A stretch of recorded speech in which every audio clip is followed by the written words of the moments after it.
Hello friends, welcome to my YouTube channel biology study. I am Meena Chaudhary. हमारा chapter चल रहा था इकोसिस्टम, जो कि हमने लास्ट वीडियो में स्टार्ट किया था।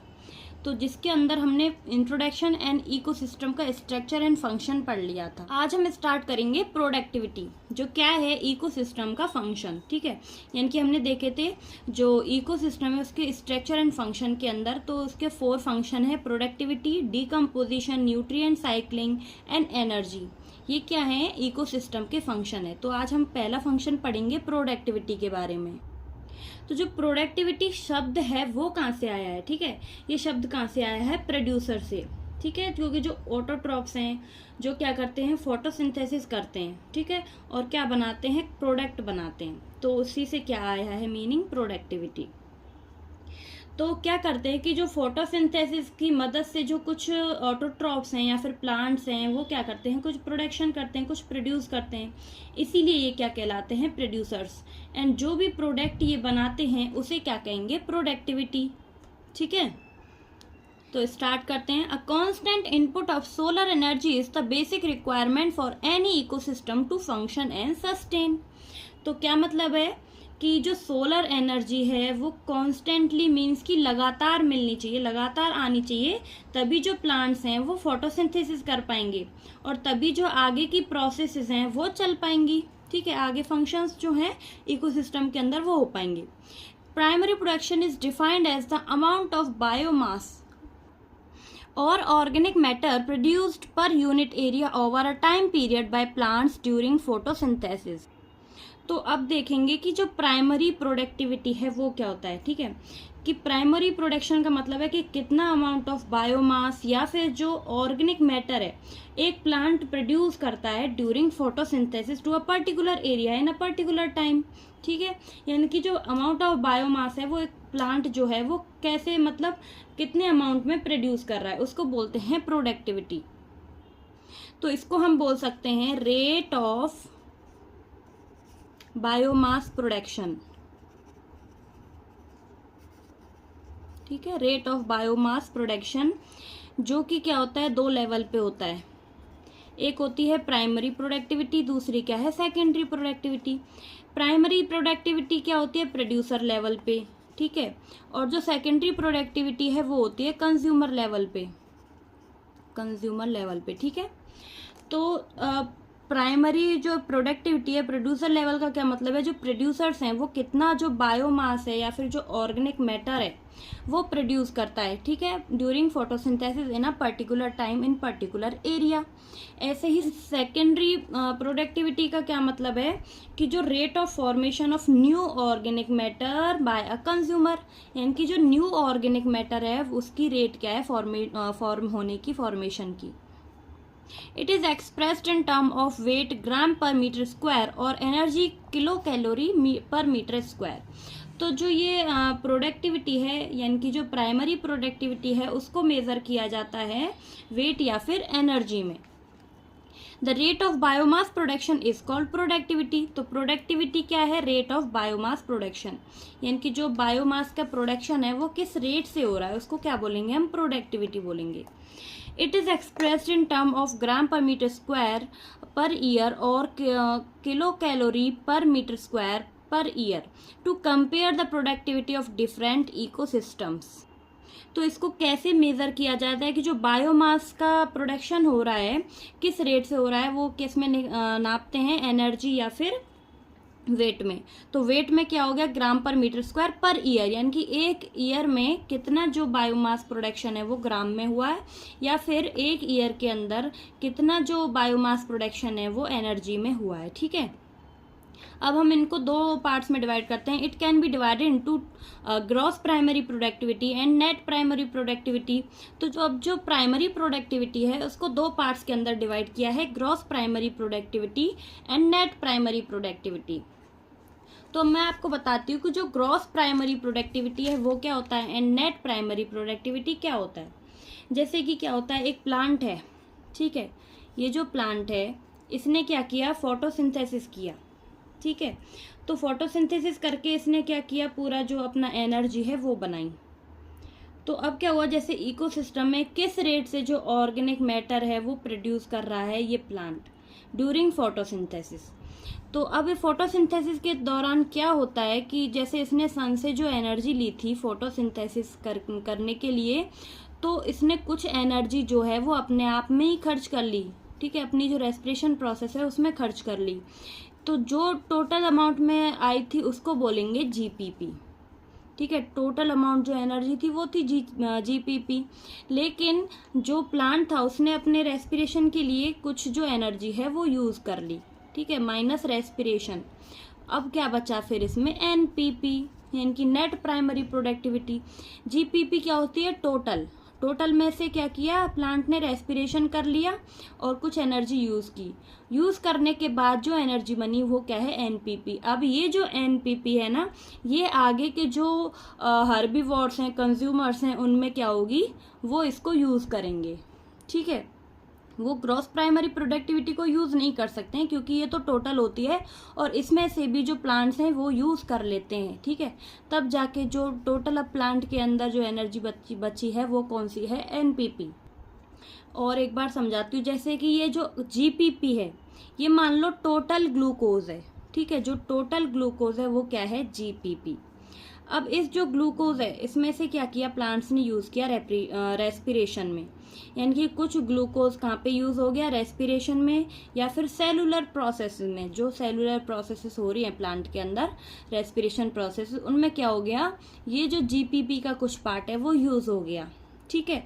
अब जो एनपीपी बच रही, मतलब अब जो एनर्जी बची वो क्या है, एनपीपी है, ठीक है। तो अब जो प्लांट है उसमें क्या बचा है, सिर्फ एनपीपी।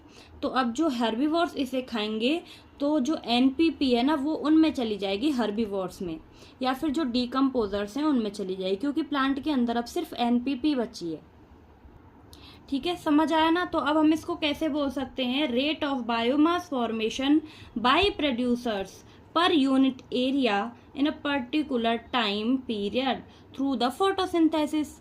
तो वो क्या है, जीपीपी, यानी कि टोटल फोटोसिंथेसिस क्या हो गई, जीपीपी। अब क्या होगा, जो एनपीपी है वो क्या है यहाँ पे, रेट ऑफ बायोमास स्टोरेज, ठीक है, यानी कि जो एक्यूमुलेटेड या फिर स्टोरेज बायोमास है per unit area over a time period, ठीक है, उसको बोलते हैं एनपीपी, यानी कि नेट एसिमिलेशन, ठीक है। जिसको कौन आगे, जो प्लांट है इसमें यही है, तो जब हर्बीवोर्स इसको खाएंगे तो ये जो एनपीपी है वो उनके अंदर चली जाएगी। तो अब पढ़ लेते हैं, gross primary productivity of an ecosystem is the rate of production of organic matter during photosynthesis. तो ग्रॉस प्राइमरी प्रोडक्टिविटी क्या है, इकोसिस्टम के अंदर जो रेट ऑफ प्रोडक्शन है ऑर्गेनिक मैटर की, जो क्या है, फोटोसिंथेसिस के टाइम, ठीक है, यानी कि टोटल जो ऑर्गेनिक मैटर है फोटोसिंथेसिस में बन रहा है उसकी रेट को क्या बोलेंगे, gross primary productivity. A considerable amount of GPP is utilized by plants in respiration. और कुछ जो अमाउंट है वो जीपीपी का लॉस हो जाता है प्लांट्स के अंदर रेस्पिरेशन के टाइम पे। And gross primary productivity minus respiration losses is the net primary productivity. तो GPP minus R is equal to NPP, ठीक है। Net primary productivity is the available biomass for the consumption of heterotrophs, herbivores और decomposers। अब जो ये net primary productivity है ये available है किसके लिए, जो heterotrophs हैं यानी कि herbivores और decomposers हैं उनके लिए क्या present है अब, NPP। Secondary primary productivity is defined as the rate of formation of new organic matter by consumers। अब सेकेंडरी प्रोडक्टिविटी का क्या मतलब बताया था मैंने कि एनपीपी जो प्लांट्स के अंदर बची है अब वो अवेलेबल है किसके लिए, हर्बीवोर्स के लिए। अब जो हर्बीवोर्स हैं या फिर डीकम्पोजर्स हैं वो उस प्लांट को खा के क्या बनाएंगे, न्यू ऑर्गेनिक मैटर बनाएंगे, ठीक है। जो न्यू ऑर्गेनिक मैटर बनाएंगे उसको क्या बोलते हैं, सेकेंडरी प्रोडक्टिविटी, ठीक है। The rate of formation of a new organic matter by consumer is called secondary primary productivity. यानी कि जो हर्बीवोर्स ने प्लांट्स को खाया है उसकी एनपीपी को यूज किया है तो वो उससे क्या बनाएंगे, न्यू ऑर्गेनिक मैटर बनाएंगे, ठीक है। Primary productivity depend on the plant species inhibiting a particular area. तो अब एक बार हम दोनों का मतलब समझते हैं, primary productivity and secondary productivity साथ में। ठीक है, तो हमने देखा कि जो प्राइमरी प्रोडक्टिविटी है वो क्या था कि जो प्लांट्स हैं वो फोटोसिंथेसिस करके कुछ एनर्जी या फिर कुछ प्रोडक्ट बना रहे हैं। एंड सेकेंडरी प्रोडक्टिविटी क्या होता है, तब होती है जब कोई हर्बीवोर्स या प्लांट फिर उस मतलब हर्बीवोर या फिर डिकम्पोजर्स प्लांट को खा लेता है और उसके बाद जब वो कुछ न्यू ऑर्गेनिक मैटर बनाता है तो उसको क्या बोलेंगे, secondary primary productivity. It also depend on a variety of environmental factors, availability of nutrients and photosynthetic capacity of plants. तो जो ये प्राइमरी प्रोडक्टिविटी है वो किसके ऊपर डिपेंड करता है, प्लांट की स्पीसीज के, यानी कि जो प्लांट की डिफरेंट टाइप्स की स्पीसीज हैं वो किस पर्टिकुलर एरिया में रह रही हैं, किस तरह की स्पीसीज हैं, उनके ऊपर डिपेंड करेगा कि जो प्राइमरी प्रोडक्टिविटी है वो कैसी होगी।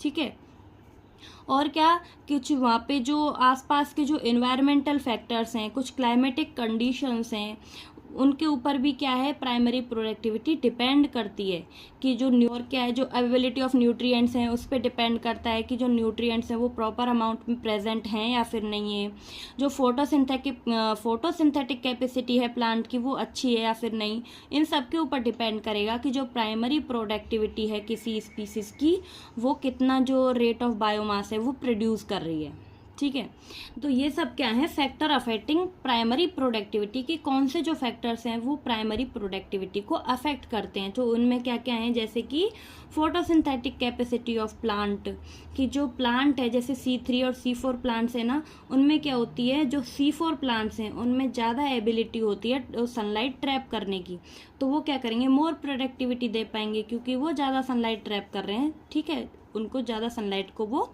रोक रहे हैं। सेकंड क्या है, सोलर रेडिएशंस हैं, जैसे कि ट्रॉपिक्स में क्या होता है, मोर प्रोडक्टिविटी पाई जाती है क्योंकि वहाँ पे मोर फोटोसिंथेसिस होता है क्योंकि ज़्यादा सनलाइट आती है। ठीक है, ऐसे ही जो टेम्परेचर है, लो टेम्परेचर पे क्या होती है, जो प्रोडक्टिविटी होती है वो लिमिटेड रहती है, लेकिन जो हाई टेम्परेचर है उसमें प्रोडक्टिविटी ज़्यादा होगी क्योंकि सनलाइट ज़्यादा होगी ना। ऐसे ही अगर सॉइल मॉइस्चर जो प्रेजेंट है, जिसकी वजह से क्या होता है, डेजर्ट में लेस प्रोडक्टिविटी होती है क्योंकि वहाँ पे होती है ड्राई सॉइल। ठीक है, लेकिन जो मॉइस्चर होते हैं ना, मॉइस्चर वाली जगह वहाँ पे प्रोडक्टिविटी ज़्यादा होती है। ऐसे ही जो न्यूट्रिएंट्स है, जैसे कि ओशंस में क्या होता है, जो एन है, नाइट्रोजन है, वो डेफिशिएंट अमाउंट में पाई जाती है, इसीलिए वहाँ पे प्रोडक्टिविटी लेस होती है। लेकिन लैंड पे क्या होता है, जो न्यूट्रिएंट्स है ना वो प्रॉपर अमाउंट में प्रेजेंट होते हैं, तो वहाँ पे प्रोडक्टिविटी ज़्यादा होती है। ठीक है, तो ये क्या है, कुछ फैक्टर्स हैं जो कि प्राइमरी प्रोडक्टिविटी को अफेक्ट कर रहे हैं। ठीक है, The annual net primary productivity of the whole biosphere is approximately 170 billion tons dry weight of organic matter. तो जब देखा गया कि एक जो साल है उसका क्या निकाला गया नेट प्राइमरी प्रोडक्टिविटी निकाल गया होल बायोस्फीयर का, जो कि कितना निकला था, 170 बिलियन टन्स। ठीक है, तो होल बायोस्फीयर का जो प्रोडक्टिविटी है एनुअली कितना था, 170 billion ton. Of this, despite occupying about 70% of the surface, the productivity of the ocean are only 55 billion tons. तो अब क्या हुआ, देखा गया कि इनमें से वो जो 170 बिलियन टन्स जो ऑर्गेनिक मैटर बना था बायोस्फीयर में, जो प्रोडक्टिविटी थी वो कितनी थी, 170, जिसमें से क्या हुआ था, जो ओशियंस है ना वो सिर्फ 55 बिलियन टन्स ही प्रोडक्टिविटी दिखा रहे थे। कितनी दिखा रहे थे ओशियंस, सिर्फ 55 बिलियन टन्स। ठीक है, लेकिन क्या होता है कि जो ओशियंस है ना वो जगह कितना घेरते हैं अपने अर्थ पे, 70%, लेकिन जो प्रोडक्टिविटी है वो कितनी दिखा रहे हैं, सिर्फ 55%। तो इसका क्या मतलब है कि जो ओशियंस है ना वो लो प्रोडक्टिविटी शो कर रहे हैं, क्योंकि ओशियंस में क्या होता है, इसका रीज़न ये होता है कि ओशियंस में जो लाइट की इंटेंसिटी है ना वो कम होती जाती है, क्योंकि जैसे हम नीचे गहराई में जाते हैं ना तो जो लाइट है वो नीचे कम पहुंच पाती है, जिसकी वजह से वहाँ पे जो प्लांट्स नीचे हैं उनको फोटोसिंथेसिस करने में प्रॉब्लम होगी। अगर फोटोसिंथेसिस नहीं होगी तो फिर प्रोडक्टिविटी भी नहीं होगी। ठीक है, तो यही रीज़न है कि जो ओशियंस है ना वो लो प्रोडक्टिविटी शो करते हैं। ठीक है, rest of course is on land, discuss the main reason for the low productivity of ocean with your teacher. तो जो रेस्ट ऑफ लैंड है ना उसमें क्या है, बची हुई प्रोडक्टिविटी हो रही है, यानी कि 170 बिलियन में से 55 जो बिलियन टन्स हैं वो हम माइनस कर देंगे, तो जो प्रोडक्टिविटी अब बची है, जैसे कि 175 में से तो 170 से जब 55 माइनस करेंगे तो कितना बचा, 115। तो 115 जो बिलियन टन प्रोडक्टिविटी है वो कौन दिखा रहा है, हमारा लैंड, ठीक है। लेकिन ओशंस कितनी दिखा रहे हैं, 55 बिलियन। तो इसका क्या रीज़न है कि जो लाइट इंटेंसिटी है ना वो ओशंस की गहराई में कम होती जाती है, जिसकी वजह से वहाँ पे फोटोसिंथेसिस नहीं हो पाएगी और जिसकी वजह से वहाँ पे प्रोडक्टिविटी नहीं होगी, ठीक है। तो यही रीज़न है कि जो ओशियंस है ना उनमें क्या होता है, प्रोडक्टिविटी लो होती है। तो आज के लिए इतना ही। आई होप कि आपको मेरा पढ़ाया हुआ समझ आया हो। अगर आपको मेरी वीडियो अच्छी लगी हो तो प्लीज़ चैनल को लाइक शेयर एंड सब्सक्राइब करें। एंड कोई भी डाउट हो तो मुझे कमेंट बॉक्स में ज़रूर बताएं। तो अब मिलते हैं नेक्स्ट वीडियो में डिकम्पोजिशन के साथ। तब तक के लिए bye bye, take care, thank you.